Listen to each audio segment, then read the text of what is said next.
Boys and girls, the other day Miss Hunt gave us a lesson about the honeybee.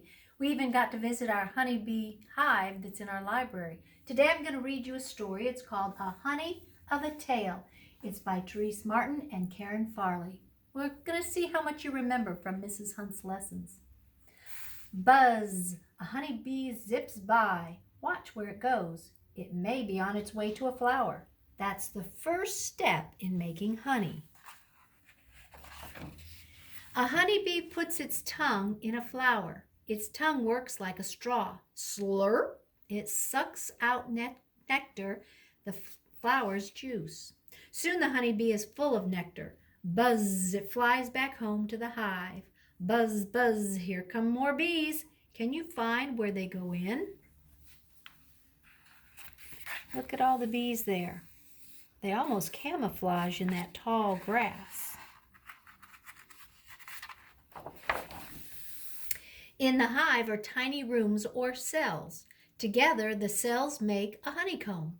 That's where the honey making goes on. The honeybee throws up its nectar and goes right in a worker bee's mouth. Ew, the worker bee spits it into a cell. The nectar dries up and it becomes thick, sweet honey.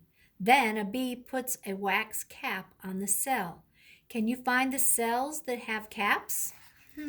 Let's see. I think I see some there. We see some, and the other ones are open, and you can see the honey inside. A hungry bee takes off a cap, and slurp, it eats the honey inside. Some bees live in wooden hives. A beekeeper takes care of them. First, he puts smoke in the hives. Bzzz. The bees get quiet. Now they won't sting. The beekeeper pulls out a honeycomb. He takes some of it, but not all. The bees need some honey to eat too. Look here. Miss Hunt showed us the tool that sends the smoke to quiet the bees down so that the beekeeper can pull out the boards that are covered with the honeycomb and the honey. We even saw Miss Hunt put on her hood so the bees couldn't sting. Then the honey goes in jars. The beekeeper sells it to people like you. How do you like to eat honey? Go ahead. Boys and girls, my favorite way to eat honey is on toast. And sometimes I put it in my tea, and it makes my tea sweet, my hot tea. Do you like honey? In your packet for this week, you have 2 pages from the Arts and Crafts book.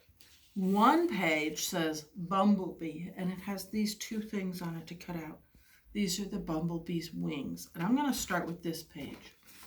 When you're cutting these out, use a scissors, and I want you, we've practiced this before, to stay on the black outline. You don't have to go up here. Stay on the very edge where the white meets the black and go all around. Don't cut on the dots. Don't touch that.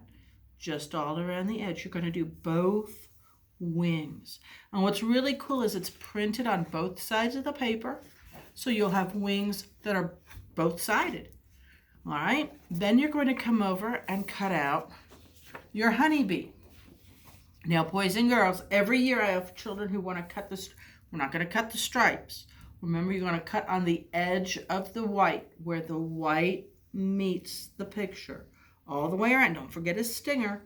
Cut all the way around, right on the edge of the white, so that you just don't have any of that white paper, but you have the yellow and black body. Remember, the body has the head, the thorax, and the abdomen. You want all 3 attached to each other.